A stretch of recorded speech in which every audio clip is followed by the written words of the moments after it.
इंदु जी का जीवन कई वर्षों तक सुन्न सा रहा था क्योंकि उन्हें संतान नहीं हो रही थी। दिन रात का सपना बार बार टूटता और उम्मीदें जलती रहती।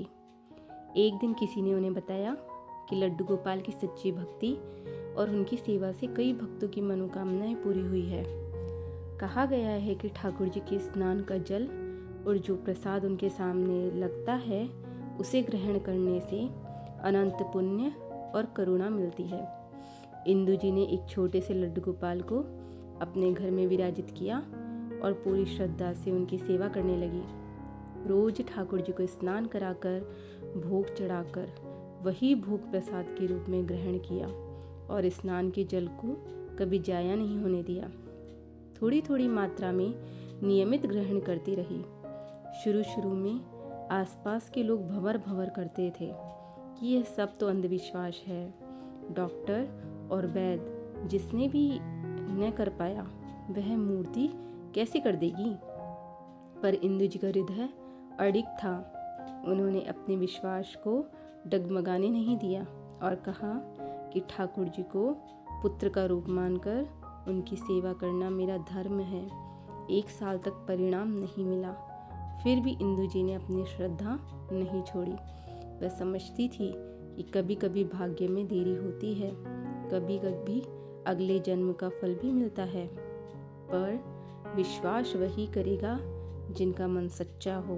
धीरे धीरे ठाकुर जी की कृपा दृष्टिगोचर हुई और इंदु जी को गर्भधारण की खबर मिली। घर में अमृत जैसी खुशियां फैल गई। पहले तो तिरस्कार और शंका थी, वह आश्चर्य और श्रद्धा में बदल गई। पर भाग्य ने फिर मुश्किलें आजमाई। डॉक्टरों ने बताया कि गर्भ बहुत कठिन परिस्थिति में है। थायराइड और शुगर जैसी जटिलताएं थी और संभवतः केवल ऑपरेशन से ही बच्चे का जन्म हो सकेगा। दोनों जीवित रख पाना मुश्किल हो सकता है। घर वाले भयाक्रांत हुए, पर इंदु जी का हृदय शांत था क्योंकि उसने हर सुबह सबसे पहले ठाकुर जी को जगाकर स्नान कराया, उनका स्नान जल ग्रहण किया और पूरा दिन उनके नाम जप में गुजारा।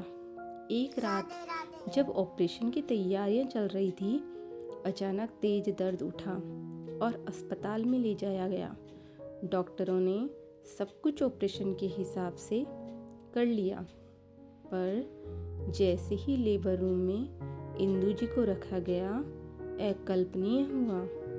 बिना किसी तत्काल ऑपरेशन के सामान्य तरीके से एक स्वस्थ पुत्र का जन्म हो गया। डॉक्टर और नर्सें हैरान रह गई।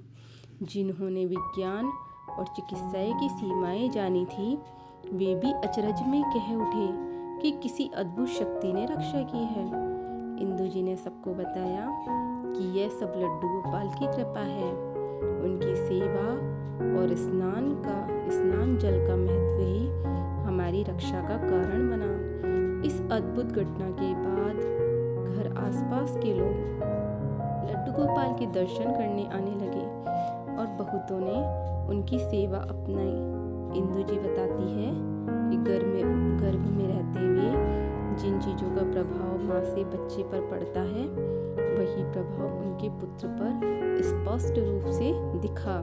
बच्चे का रूप, शरारतें, माखन प्रेम, मुरली बजाने की आदतें, सब कुछ ठाकुर जी के बाल रूप जैसा था।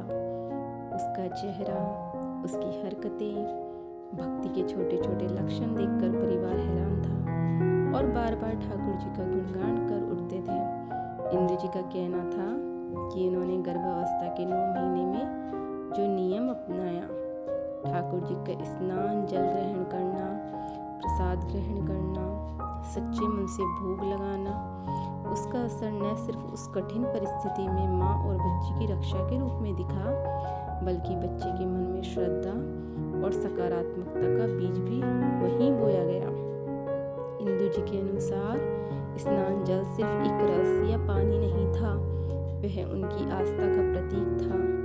जब भी उन्होंने स्नान जल लिया तो उन्हें ऐसा अनुभव हुआ कि उनके पाप कटते जा रहे हैं और उनके भाग्य के द्वार खुल रहे हैं। इसलिए वे सभी माताओं और स्त्रियों से आग्रह करती है कि अगर आपके पास भक्ति और श्रद्धा है तो लड्डू गोपाल की सेवा कीजिए, उनके स्नान जल को आदर से ग्रहण कीजिए और प्रसाद अपने बच्चों को भी थोड़ा थोड़ा देकर भक्ति का बीज बोइए।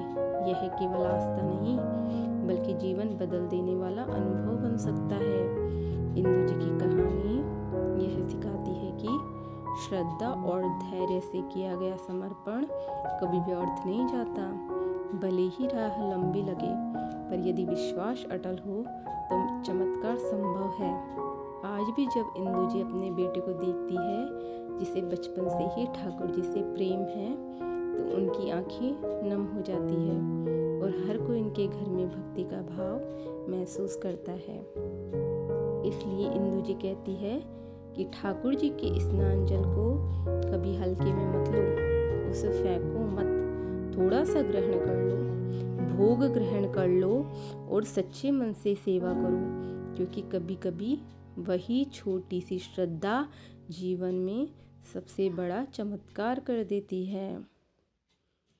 राधे राधे।